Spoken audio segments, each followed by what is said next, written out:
Good morning, Tony, or good afternoon. It's almost 1 o'clock already. I'm doing my broadcast from Best Buy. I was up here doing some work on my laptop and trying to figure out how to speed up my AOLs and my Facebooks and getting everything recorded. So I'm going to do my broadcast here from Best Buy here in Winter Garden, Florida, where I have met some of the most amazing technicians in the Best Buy Geek Squad. So this is my first time at least asking someone help me figure this out.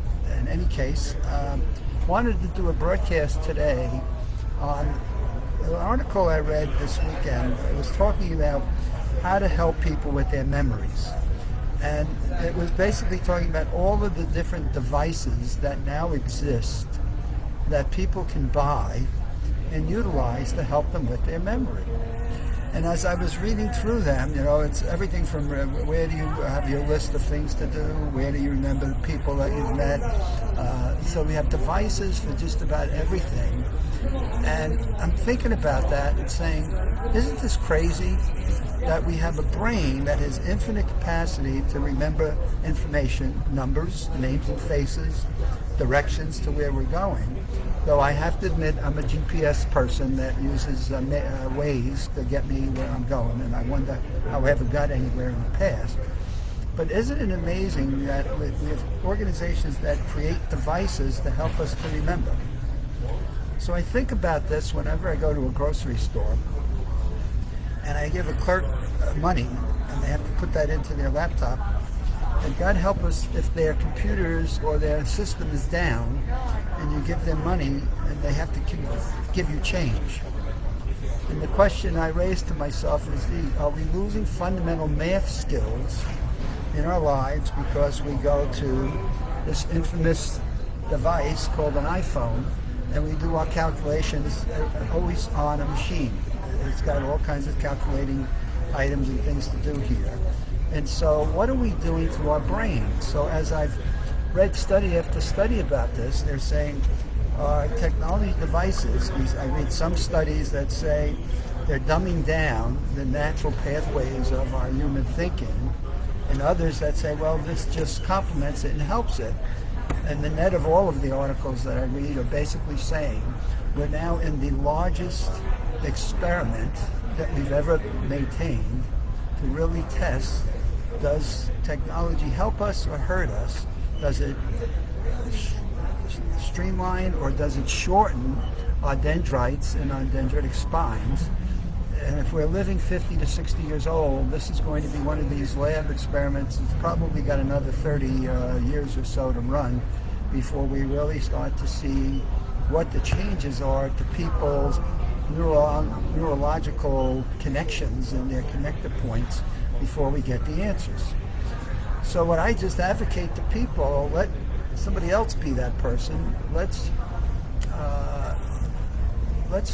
use things that we know that can help strengthen our brains. And so we go into what we call maximum memory mastery, and we teach people, how do you remember names and faces? And what we know today is mental challenges are one of the best ways of enhancing our ability to strengthen our brains and have what we call long-term cognitive health. So mental challenges are one of those items. So why don't we mentally challenge ourselves to learn the skills in how to remember people's names and faces? So when I try to get people to remember my name, very simply, and it was funny, I just recently learned this from a Smithsonian newsletter magazine that I subscribe to, and it was, when you look at me, think of when I leave Florida, I go to New York, being T-O-N-Y, and my name is Tony. Well, in the Smithsonian magazine, they said that when people were coming through immigration, they were putting down, they go T-O-N-Y, they go to New York, and that's how they came up with the name Tony, which is like, whoa, there's a history lesson for you. My point is, so when you look at me, just think, okay, he's hopping on a plane and he's off to New York. Well, now what about my last name? I tell people to just imagine one of the dots, like you see sometimes Indian people have a dot that I put on the end of my nose with a golf tee. I love to play golf. So my name is Dot T No. So see me with a circle with a T on my nose, and my last name is .T-No. So isn't that more fun and more creative for a brain that we want to have do mental exercising? Isn't that so much better than saying, well, let me get a device and let me key it in and take a picture and put a name under it and let me get to my device and try to remember this, as a way of retaining that information. Let's look at lists. We go through lists and we talk about the loci method, which we're currently doing. Michael Gattino is currently doing a study with students at Columbia University. And we want to remember lists of words because we want to see how our brain works with making a list of words that we use of a loci method, being a local method of remembering imagery of a sequence.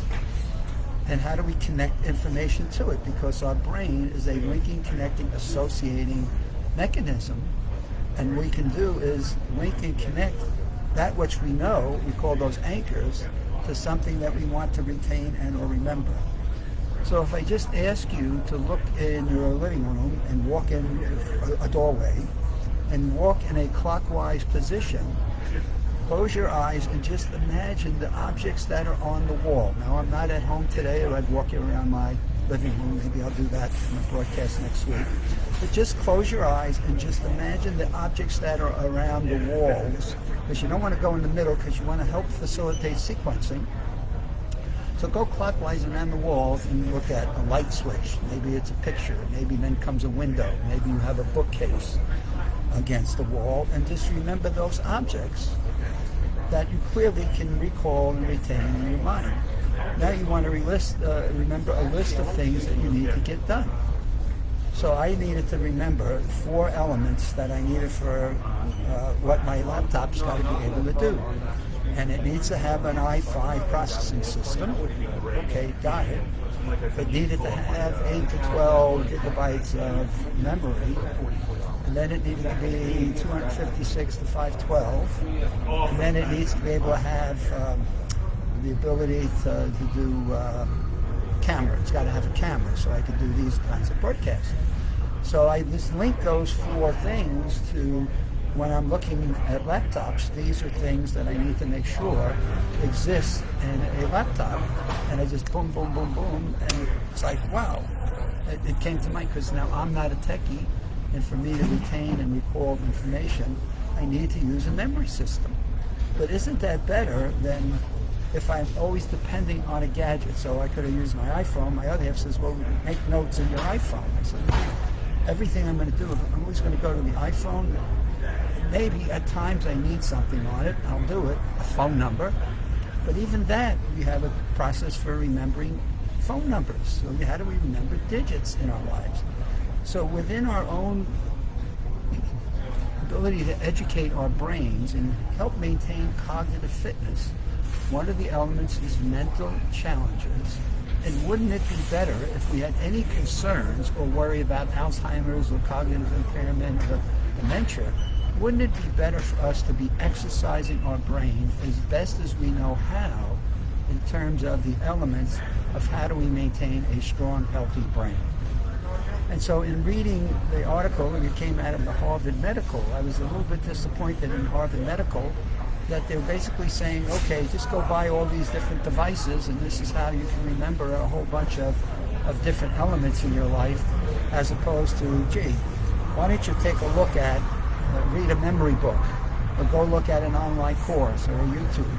I would love to have you look at the USA Memory Championship website and see how the men and women who have competed in that event have been able to retain information from list of words to digits and numbers and telephone numbers and zip codes and locations, how they can remember information about people that they meet at what we call a tea party event, and learn a little bit about what are the skills that they're deploying, since we're not letting them use devices, we're not letting them use notes, and what are they doing? And how are they so successful at remembering hundreds and hundreds of bits of information in a way that is using their brain and better exercising their own